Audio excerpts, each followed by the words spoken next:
आज से लगभग 3.5 साल पहले सुप्रीम कोर्ट ने एक ऑर्डर जारी करा कि अब गर्ल्स को भी नेशनल डिफेंस एकेडमी ज्वाइन करने का मौका दिया जाएगा।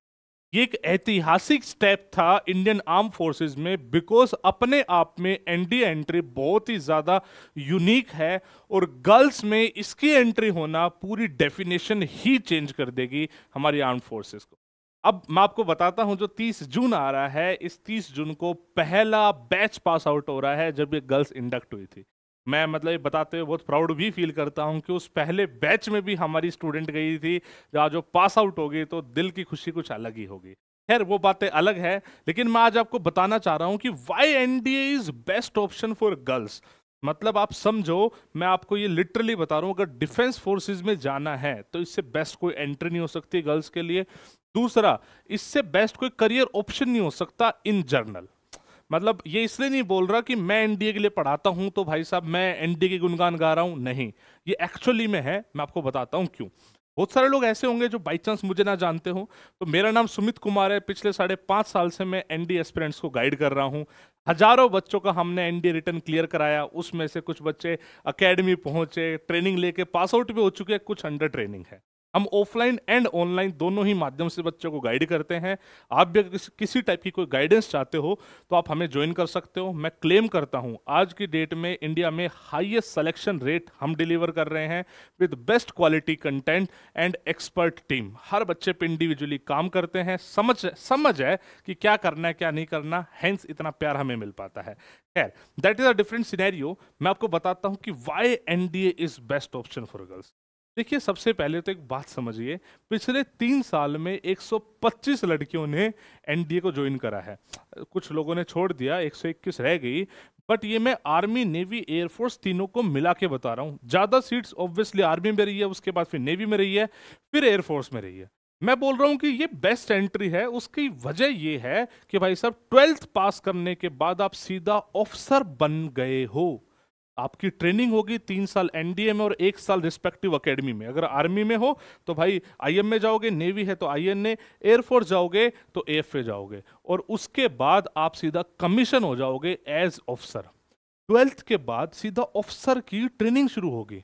इससे बेहतरीन बात क्या होती है? नॉर्मली क्या होता है कि आप ग्रेजुएशन करोगे, स्ट्रगल करोगे, फिर दोबारा कंपटीशन फाइट करोगे, होगा नहीं होगा, फैमिली का प्रेशर, बहुत कुछ इंडियन सोसाइटी मतलब जबरदस्ती थोपती है गर्ल्स पे, वो सब भी आएगा। और भाई साहब यहाँ पे एक ऑप्शन ऐसा है, 12th पास करा और सीधा ऑफिसर के आप कगार पे चले गए, तो वैल्यू ही अलग है। दूसरा, मतलब जितने भी एंट्रीज स्पेसिफिकली गर्ल्स के लिए एग्जिस्ट करती है आफ्टर ग्रेजुएशन, मतलब जब एनडीए नहीं था तो एनडीए के अलावा ये एंट्री थी जो सारी ग्रेजुएशन बेस्ड थी। टीडीएस था, एफकेट था, एनसीसी था, एसएससी टेक, नेवी था। ये सारी की सारी शॉर्ट सर्विस कमीशन है। ओनली एंट्री जिसके थ्रू गर्ल्स को परमानेंट कमीशन मिल रहा है आज के डेट में, दैट इज एनडीए।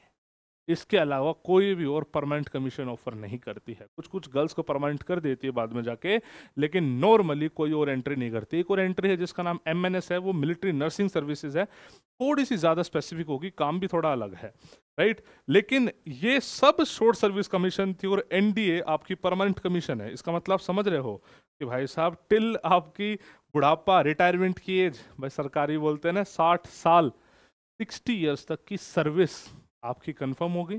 आपको कोई करियर के लिए इधर उधर नहीं भटकना है, बस जो काम कर रहे हो उसमें अच्छा करना है और देश की सेवा कर रहे हो फ्रंट लाइन पे रह के, इससे बेहतरीन तो बात क्या हो सकती है। इसके अलावा आपको ये बात समझ में मतलब आ जानी चाहिए कि जब गर्ल्स की एंट्री पहली हो रही है, स्टार्टिंग हो रही है, पहला बैच जा रहा है, धीरे धीरे गर्ल्स को इंडक्ट करा जा रहा है, तो there are very high chances कि गर्ल्स के प्रमोशन ही बहुत अच्छे होंगे और ओवरऑल मतलब वो बहुत ऊपर जाएंगी फोर्सेस में। तो मतलब इससे बेहतरीन फिलहाल कोई अपॉर्चुनिटी नहीं हो सकती। आज की डेट में बच्चों का रुझान भी बहुत ज़्यादा बड़ा है। जैसे हम ना अपना फाउंडेशन बैच चलाते हैं। फाउंडेशन बैच होता है क्लास 10th के बाद, हम 11th एंड 12th में एडमिशन लेते हैं बच्चों का, हम स्कूलिंग भी कराते हैं, हम एनडी की तैयारी भी कराते हैं, वहीं पे रेजिडेंशियल प्रोग्राम है। जब हमने बैच स्टार्ट करा तो हमें लगा नहीं था, मतलब हमारे बैच में गर्ल्स ने इतनी ज़्यादा रुचि दिखाई। इंडिया के ना जाने किस किस कोने से, वेस्ट बंगाल से, असम से, महाराष्ट्र से गर्ल्स हमारे फाउंडेशन कैंपस जो कि हरियाणा में लोकेट है वहाँ पे आके पढ़ रही हैं आज की डेट में, क्योंकि वो मतलब समझ पा रही है इस पूरे सिनेरियो को कि क्या है ये कंप्लीट। ठीक है। तो भाई आप भी इस चीज़ का फ़ायदा उठाइए, ये बहुत ही बेहतरीन अपॉर्चुनिटी अगर आप एक गर्ल कैंडिडेट हो तो।